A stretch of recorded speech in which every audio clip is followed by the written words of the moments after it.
सौम्या को जब भी देखने के लिए रिश्ते वाले आते तो उसकी भाभी मेहमानों के लिए खाना बनाती। तो सौम्या उसमें नमक मिर्च तेज़ कर देती और वो लोग रिश्ते से इनकार कर देते। तो सास बहू को मारने लगती कि जानबूझकर तुम खाना ख़राब करती हो ताकि मेरी बेटी का रिश्ता ना हो। एक दिन रिश्ते वाले आए तो मालिनी ने सौम्या को नमक डालते हुए देख लिया और बाज़ार से खाना मंगवा कर मेहमानों को खिला दिया और कहा कि सौम्या ने बनाया है। तो सौम्या को ब्याह कर ले गए और अगले दिन सौम्या के पैरों से ज़मीन निकल गई जब ससुराल वालों ने उसे, देखो बहू, शाम की चाय पर हर चीज़ स्वादिष्ट बननी चाहिए। अगर किसी चीज़ में कोई भी ज़रा सी भी कमी हुई तो अपनी खैर मना लेना। बड़े ही कड़े स्वर में माला देवी ने अपनी बहू से ये बात कही थी। वो बेचारी घबराई हुई थी। हाँ, मैं सिर हिलाती हुई किचन में चली गई। सौम्या उस टाइम सोफे पर बैठी अपने नाखूनों को अपने दांतों से कुतर रही थी और माथे पर बल डाले हुए थी। माला देवी ने जब बेटी को ऐसे फ्री बैठे देखा तो कहने लगी कि ये तुम क्या कर रही हो? ये क्या मनहूस काम तुमने शुरू कर रखा है? पता है दांतों से नाखून कुतरना कितना मनहूस काम होता है? अभी मेहमान आए नहीं कि तुम्हारी मनहूसियत शुरू हो गई है। देखो, इस बार इनकार नहीं होना चाहिए। जाओ जल्दी अपने चेहरे पर फेशियल करो या कोई क्रीम ही लगा लो, और हाँ, कढ़ाई वाला सूट पहनना शाम के समय में, और थोड़ा मेकअप भी कर लेना। अपनी माँ की बात सुनकर वो बुरा सा मुंह बनाते हुए अपने कमरे में चली गई। एक तो अगर बेटी आम शक्ल सूरत की हो और रंगत भी सांवली हो, और अगर भाभी सुंदर आ जाए तो नंदहीन भावना का शिकार होने लगती है, क्योंकि नंद को देखने आने वाले रिश्ते भाभी को पसंद करके चले जाते हैं। लेकिन सौम्या के साथ ऐसी कोई परेशानी नहीं थी, बल्कि बात कुछ और थी। उसने बेदली से अपना चेहरा का देखा, कद काट की वो ठीक थी, बस नैन नक्श मोटे और भद्दे थे। रंग हुआ था, बाल मगर बहुत लंबे थे। जब मेकअप करती वगैरह करती तो काफ़ी प्यारी लगती थी। अपनी माँ को तो असल वजह बता नहीं सकती थी, इसलिए उसने सोचा कि भाभी की खूबसूरती तो वैसे भी उसकी माँ को एक आँख नहीं भाती, क्योंकि उसके भाई प्रकाश ने मालिनी के साथ पसंद की शादी जिद करके की थी और पत्नी से प्यार भी बहुत करता था। लेकिन माला देवी ने प्रकाश से साफ कह दिया था कि ये ना हो कि पत्नी के आते ही तुम जोरू के गुलाम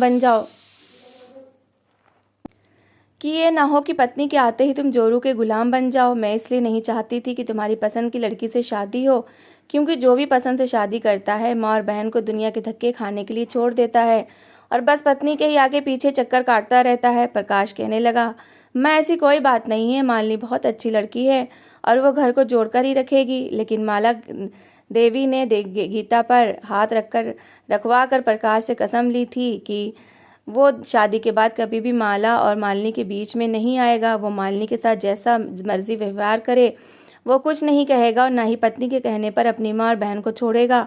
क्योंकि माला देवी विधवा थी, इसलिए दिल में ये डर था कि कहीं एकलौता बेटा शादी के बाद जोरू का गुलाम न बन जाए और माँ और बहन को बेसहारा न छोड़ दे।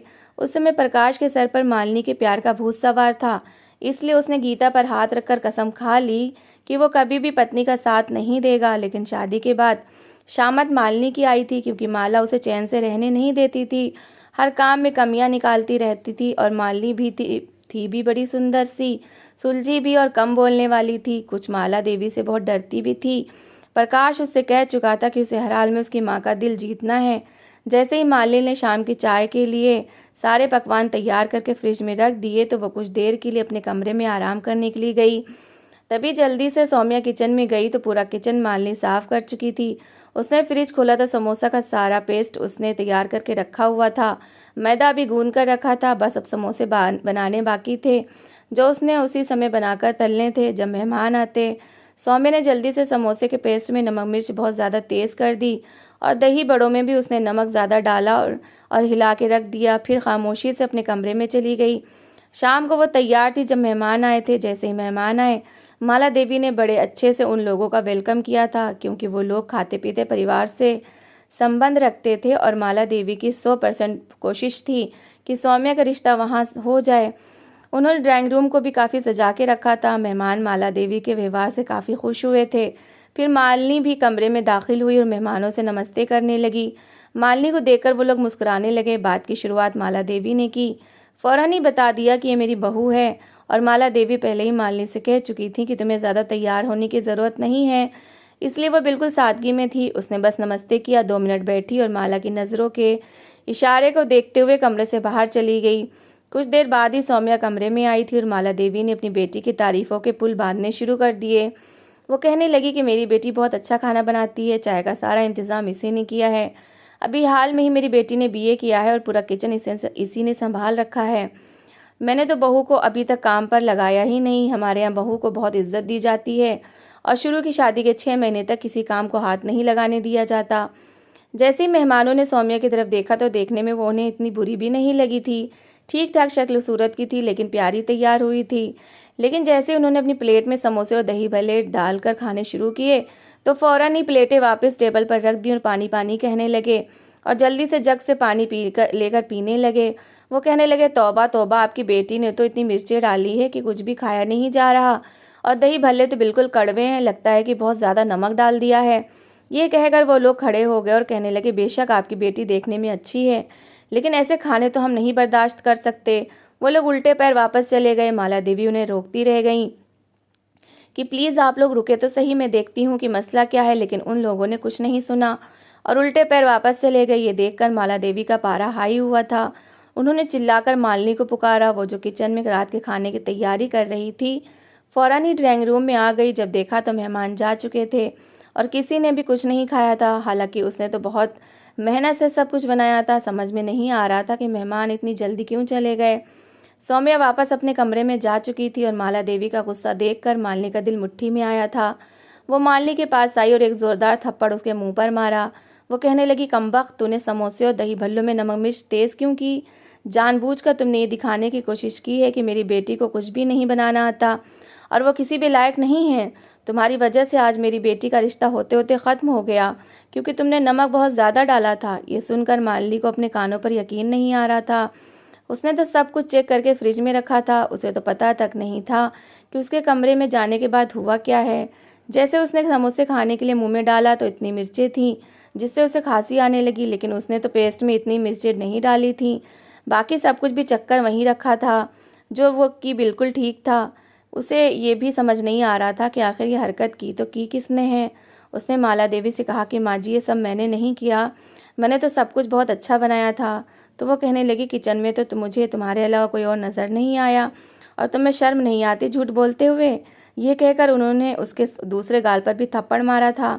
फिर कहने लगी कि जाओ यहाँ से, तुम्हें पता नहीं तुम मेरी बेटी के साथ क्या दुश्मनी है, इसलिए तुम चाहती हो कि इसका रिश्ता ना हो। वो कहने लगी, मैं ऐसा क्यों चाहूँगी, मैं तो चाहती हूँ कि सौम्या का बहुत अच्छी जगह रिश्ता हो जाए। माला देवी ने उसे सख्ती से डांटा था। मालिनी रोते हुए अपने कमरे में गई थी। उसे समझ नहीं आ रहा था कि आखिर हुआ क्या था। उसने तो सब कुछ ठीक बनाया था। रात को जब प्रकाश घर वापस आया तो माला देवी ने सब कुछ रोते रोते बताया था कि तुम्हारी पत्नी की वजह से मेरी बेटी का रिश्ता होते होते ख़त्म हो गया। उसने खाने पीने की चीज़ों में नमक मिर्च बहुत ज़्यादा कर दी थी। तुम्हारी पत्नी तो चाहती ही नहीं है कि मेरी बेटी का रिश्ता हो। मैं इसलिए नहीं चाहती थी कि तुम्हारी पसंद की शादी हो। आप खुद देख लो, तुम्हारी शादी के अभी 4 महीने नहीं गुजरे और इस लड़की ने अपनी असली रंग ढंग दिखाना शुरू कर दिए हैं। प्रकाश बहुत गुस्से में कमरे में दाखिल हुआ था। मालिनी बेड पर बैठी रो रही थी। इससे पहले कि वो प्रकाश को सब कुछ बताती, वो उस पर चिल्लाने लगा और कहने लगा कि तुमने क्या तमाशा बना रखा है। जब भी मेरी बहन को कोई देखने आता है तुम ख़राब चीज़ें बनाकर आगे रख देती हो, और आज जब मेरी बहन का रिश्ता बड़ी मुश्किल से एक अच्छे परिवार में होने जा रहा था, लेकिन तुम्हारी वजह से मना हो गया। मुझे नहीं पता था कि तुम अपने दिल में नफ़रत भरकर मेरे घर आई हो। आखिर मेरे अलावा मेरी माँ और बहन का है ही कौन? मालिनी की कोई भी बात प्रकाश ने नहीं सुनी थी, बल्कि अपनी ही बातें सुनाकर उसे बुरा भला कहता हुआ कमरे से बाहर निकल गया। और इधर अपने कमरे में बैठी हुई सौम्या बड़ी खुश और संतुष्ट थी, क्योंकि उसका काम तो हो चुका था। दरअसल वो चाहती थी कि उसका रिश्ता मालिनी के भाई से हो। जब से उसने मालिनी की शादी पर उसके सुंदर और हैंडसम भाई अभिषेक को देखा था, तब से ही वो अपना दिल उस पर हार बैठी थी। लेकिन चाहती थी कि ये बात उसकी भाभी खुद अपने मुंह से कहें। इसलिए जब प्रकाश की शादी मालिनी से हुई तो शुरू में तो सौम्या ने उसके साथ बड़ा अच्छा व्यवहार रखा था। हर टाइम भाभी भाभी कहती रहती, उसके आगे पीछे फिरती रहती, उसके साथ किचन में काम करवाने में भी मदद कर देती थी, ताकि उसका इतना अच्छा व्यवहार देखकर मालिनी अपने हैंडसम भाई का रिश्ता उसके लिए मांग ले। लेकिन ना तो ऐसा जिक्र कभी मालिनी ने किया और ना ही कभी उसके भाई ने ऐसा कोई रिस्पॉन्स सौम्या को दिया था। जैसे ही मालिनी की शादी हुई 10 दिन बाद उसका भाई अभिषेक मालिनी को अपने घर ले जाने के लिए आया था, ताकि कुछ दिन वो अपने मायके में रह सके। माला देवी ने तो कोई ऑब्जेक्शन नहीं किया था।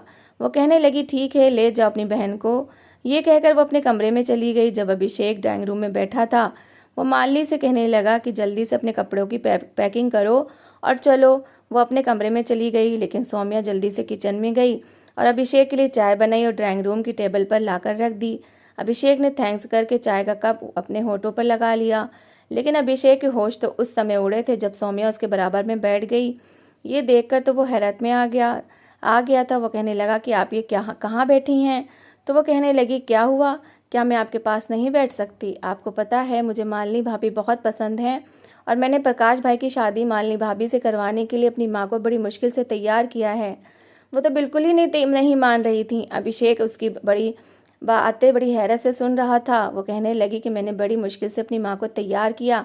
मेरी माँ मेरी कोई भी बात नहीं टालती। अगर आपकी बहन को उसका प्यार मिला है तो मेरी वजह से मिला है। अभिषेक कहने लगा, मैं आपकी बात का मतलब नहीं समझा, आप कहना क्या चाहती हैं? तो वो कहने लगी, जैसे मैंने आपकी बहन को उनके प्यार से मिलाया है वैसे ही आप भी मेरा एक काम कर दें। अभिषेक अभी भी इस लड़की की बात समझ नहीं पाया था। वो मैं समझा नहीं, कैसा काम है? तो वो कहने लगी, आप मुझसे शादी कर लें क्योंकि मैं आपसे प्यार करती हूँ। अभिषेक ने चाय का कप सामने रखी टेबल पर पटक कर रखा और कहने लगा, आपको शर्म नहीं आती अपने मुंह से इस तरह की बातें करते हुए? देखिए, मैं इस तरह का लड़का नहीं हूँ। आप मेरी बहन की नंद हैं और मेरे लिए इज्जत के लायक हैं। मैं आपको अच्छे से समझा रहा हूँ कि आइंदा मेरे साथ इस तरह की फालतू बातें मत करिएगा।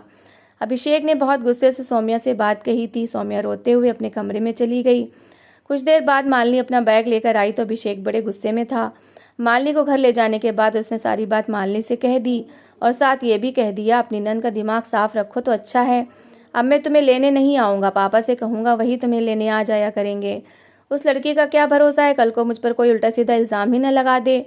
ये सुनकर मालिनी भी परेशान हुई थी। ये बात तो वो अपने ससुराल में किसी से कह भी नहीं सकती थी, लेकिन जैसे ही मायके में रहकर वो दोबारा ससुराल गई तो सौम्या का व्यवहार उससे बिल्कुल उलट हो चुका था। वो अब उससे सीधे मुंह बात तक नहीं करती थी। उसने भी उसकी कोई ज़्यादा परवाह नहीं की थी। वो बस अपने काम से काम रखती थी। वो चाहती थी कि सौम्या का रिश्ता जल्द से जल्द किसी और के साथ हो जाए, लेकिन ऐसा का स्वभाव जब सौम्या चाहती नहीं थी कभी हो ही नहीं सकता था। ये तीसरा रिश्ता था जो मना करके जा चुका था और मलबा सारा माली के सर पर गिरा था। इससे पहले भी उसके 2 रिश्ते आए, लेकिन वो उसके सामने आड़े टेढ़े मुंह बनाकर बैठी रही। उनकी किसी बात का ठीक से जवाब नहीं देती थी, इसलिए वो लोग मना करके जा चुके थे। लेकिन इस बार माला देवी ने सौम्या को बहुत डांटा था कि अगर उसने ऐसा कोई भी व्यवहार रखा तो वो सौम्या को छोड़ेगी नहीं। सौम्या को जब कोई और रास्ता नज़र नहीं आया तो उसने सोचा कि मालिनी को बुरा बना देती हूँ, और अब इस काम में सफल भी हो चुकी थी। मालिनी की ज़िंदगी और तंग होने लगी थी। इन्हीं दिनों उसके भाई अभिषेक का भी रिश्ता तय हो चुका था। जब ये खबर सौम्या तक पहुंची तो उसका गुस्से से बुरा हाल था। वो चाहती थी कि किसी न किसी तरीके से अभिषेक का रिश्ता टूट जाए और मजबूरन उसे सौम्या से ही शादी करनी पड़े। उसने मालिनी के मोबाइल से अभिषेक का नंबर निकाल लिया। पहले तो उसे फ़ोन करके उसकी विनतियाँ करने लगी, वो अपनी मंगनी तोड़ दे, उससे शादी कर ले, वरना वो जहर खा के मर जाएगी। लेकिन अभिषेक ने उसकी किसी भी बात पर कान नहीं धरे, बल्कि उसे साफ इनकार कर दिया और उससे ये कहा था कि अगर उसने और परेशान करने की कोशिश की तो वो जीजू से उसकी शिकायत कर देगा। सौम्या उसकी बात सुनकर बहुत डर गई। वैसे भी वो प्रकाश से बहुत डरती थी। अगर अभिषेक ने उसकी शिकायत प्रकाश से कर दी तो प्रकाश अपनी माँ के सामने सौम्या की पोल भी खोल देगा और फिर माला देवी उसे वैसे ही नहीं छोड़ेगी। इस वजह से फिर जैसा भी रिश्ता आएगा वो उसकी शादी कर देंगे, क्योंकि वो पहले उसके रिश्ते की वजह से बड़ी परेशान थी। अब तक तो मालिनी ही उनकी नज़र में बुरी बनी हुई थी। इसी दौरान एक और रिश्ता सौम्या के लिए आ गया और वो लोग प्रकाश के दोस्त की फैमिली थी। इसलिए प्रकाश ने कहा था कि उनके लिए डिनर बहुत अच्छा बनाया जाए। इस बार माला देवी खुद भी किचन में आई थी और मालिनी से कहा था कि इस बार अगर उसने कोई गलती की तो वो उसे छोड़ेगी नहीं और प्रकाश भी उसकी खूब खबर लेगा। सारा खाना मालिनी ने अपने सामने बनाया। पूरा खाना बनाने के बाद ही वो अपने कमरे में तैयार होने के लिए गई थी, लेकिन सबकी नज़रों से बचते हुए सौम्या किचन में गई और खाने में नमक मिर्च फिर से डाल दिया। वह नहीं चाहती थी कि प्रकाश के दोस्त के घर पर उसका रिश्ता हो। उसके सर पर तो अभिषेक का भूत सवार था। रात को प्रकाश के दोस्त की फैमिली आई और उन्हें सौम्या अच्छी भी लग गई थी, क्योंकि वो उनके सामने बिल्कुल सीधी बनी बैठी थी। लेकिन जैसे ही सबने खाना खाना शुरू किया तो प्रकाश के दोस्त ने और उसके घर वालों ने खाना पर हाथ रोक दिया। इस बार तो प्रकाश को मालिनी पर इतना गुस्सा आया कि जिसकी कोई हद नहीं थी।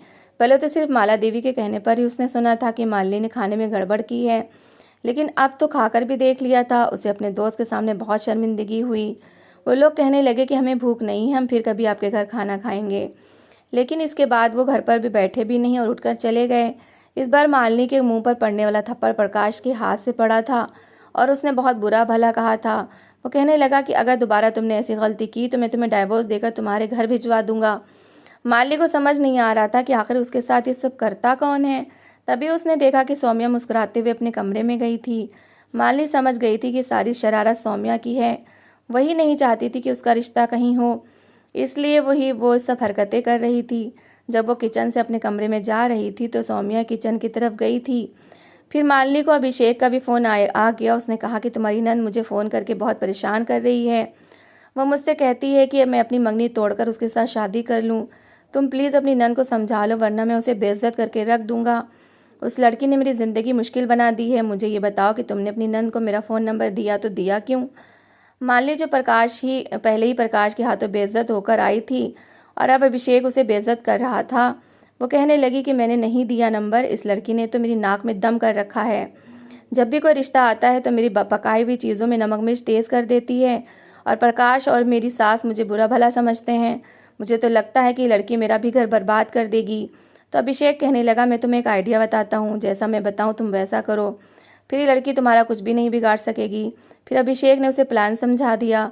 तो अगली बार सौम्या के लिए आने वाले रिश्ते के लिए मालिनी ने बहुत कम खाना बनाया था और फिर सबसे ये कहने लगी कि अब मैं अपने कमरे में तैयार होने जा रही हूँ। जैसे ही वो कमरे में गई तो थोड़ी देर के बाद सौम्या कमरे में से बाहर आई और किचन में झाँक कर देखा तो वहाँ कोई नहीं था। तो सौम्या उसके बनाए हुए खाने में नमक मिर्च डाल रही थी कि मालिनी वहीं से वापस पलट गई और अपने कमरे में आकर बैठ गई और उसने अपने मोबाइल से अभिषेक को फ़ोन किया और सारी बात उसे समझा दी। वो कहने लगा कि वो सारा खाना उठाकर तुम मुझे दे दो और मैं तुम्हें बाज़ार से खाना मंगवा कर देता हूँ, फिर वही खाना तुम उन लोगों के सामने रख देना। जैसे ही अभिषेक उसके घर के दरवाजे के पास आया तो उसने फ़ोन पर मालिनी को बाहर बुलाया था। मालिनी ने वो सारा खाना अभिषेक को दे दिया और अभिषेक से एक शानदार होटल का मज़ेदार खाना लेकर उसने उसी पतीले में डाल दिया। जैसे ही सौम्या के लिए वाले आए और उन्होंने खाना खाया तो तारीफ़ें करने लगे, लेकिन सौम्या बहुत परेशान थी कि आखिर खाने का नमक मिर्च कैसे बराबर हो गया, वो कैसे ठीक हुआ। बहरहाल रिश्ता स्वीकार हो गया था और माला देवी बहुत खुश थीं। इस बार तो प्रकाश और माला देवी ने मालिनी की बहुत तारीफ़ें की थीं। वो भी खुश थी कि अच्छा ही है, सौम्या की शादी हो जाएगी। लेकिन वो नहीं जानती थी कि जैसे ही इस लड़की की शादी होगी तो इस पर एक और मुसीबत नहीं आन पड़ेगी। जिस लड़की की अभिषेक से मंगनी हुई थी उसी के भाई के साथ सौम्या का रिश्ता भी तय हो गया था और इस बात से मालिनी अनजान थी। ये तो शादी पर उसे पता चला कि सौम्या की नंद अभिषेक की मंगेतर है। जब सौम्या को इस बात का पता चला कि उसकी नंद अभिषेक की मंगेतर है तो ये बात उससे बर्दाश्त नहीं हुई थी। अभिषेक अपनी जगह पर जानता था कि सौम्या की शादी हो गई है तो वो उसका रिश्ता अपनी नंद से तोड़वा देगी, लेकिन सौम्या शादी की रात अपने कमरे में बैठी रोए जा रही थी क्योंकि उसकी नंद बहुत ही सुंदर थी और अभिषेक उसे पसंद भी बहुत करता था। उसे अपनी किस्मत पर रोना आ रहा था और सोच रही थी कि किस तरह से वो अपने पति को अपने जाल में फंसाकर अपनी नंद का रिश्ता अभिषेक से ख़त्म करवा दे, लेकिन वो नहीं जानती थी कि उसके साथ क्या होने वाला है। जैसे उसका पति आदित्य कमरे में आया तो उसे रोता देखकर कहने लगा कि मैं जानता हूँ कि तुम किस बात का शोक मना रही हो। ये सुनकर सौम्या के होश उड़े थे तो आदित्य कहने लगा कि अगर तुम ये समझ रही हो कि तुम अभिषेक के बारे में मुझसे उल्टी सीधी बातें करोगी और मेरी बहन का रिश्ता ख़त्म करवाने की कोशिश करोगी तो मैं तुम्हारी इस चाल को कभी भी कामयाब नहीं होने दूंगा, क्योंकि अभिषेक मेरा बहुत अच्छा दोस्त है और मैं उसे बहुत अच्छे तरीके से जानता हूँ, क्योंकि वो मुझसे कोई भी बात नहीं छुपाता था। लेकिन आज मुझे पता चल गया कि वो लड़की तुम हो। बड़े कड़े स्वर में आदित्य ने सौम्या से बात कही तो उसकी तो जैसे जान निकल गई थी। वो कहने लगा अपने आंसू साफ करो और अगर मैंने दोबारा तुम्हें ऐसी कोई भी हरकत करते देखा तो मुझसे बुरा तुम्हारे लिए और कोई नहीं होगा। मेरी बहन के बारे में अगर तुमने कब कुछ भी गलत कहने या करने की कोशिश की तो याद रखना कि मैं तुम्हें तलाक नहीं दूंगा, बल्कि तुम्हारा वो हाल करूंगा कि तुम खुद को पहचान नहीं पाओगी। ये सुनकर सौम्या बिल्कुल चुप हो गई थी। इससे पहले कि वो और कोई चाल चलती, अपने खेले गए खेल में खुद ही फंस गई थी। इसलिए उसने अभिषेक का ख्याल अपने दिल से निकाल दिया और धीरे धीरे आदित्य के साथ एक अच्छी ज़िंदगी गुजारने की कोशिश भी करने लगी। लेकिन आदित्य हमेशा उसे शक भरी नज़रों से ही देखता था, जिसका पछतावा सौम्या को बाद में होने लगा कि उसे ऐसा कोई भी गलत काम नहीं करना चाहिए था, क्योंकि मर्द के दिल में जब एक बार औरत के लिए शक आ जाए तो फिर कभी नहीं जाता। इसलिए सौम्या की लाख कोशिश के बावजूद भी आदित्य उसके साथ विश्वास का वो रिश्ता कायम नहीं कर पा रहा था जैसा कि पति पत्नी में होना चाहिए। जो दूसरों के लिए बर्बादी का सामान तैयार करते हैं वो ये भूल जाते हैं कि ऊपर वाला सब देख रहा है और कभी कभी वो अपने बनाए हुए जाल में खुद ही फंस जाते हैं। तो दोस्तों इस कहानी को लेकर आपकी क्या राय है, कमेंट बॉक्स में ज़रूर बताएं। और अगर आपको हमारी आज की कहानी अच्छी लगी हो तो प्लीज़ लाइक ज़रूर करें। अगर आपने अभी तक हमारे चैनल को सब्सक्राइब नहीं किया तो ज़रूर कर लीजिए। तो मिलते हैं ऐसी ही एक और मोटिवेशनल कहानी के साथ। Thanks for watching.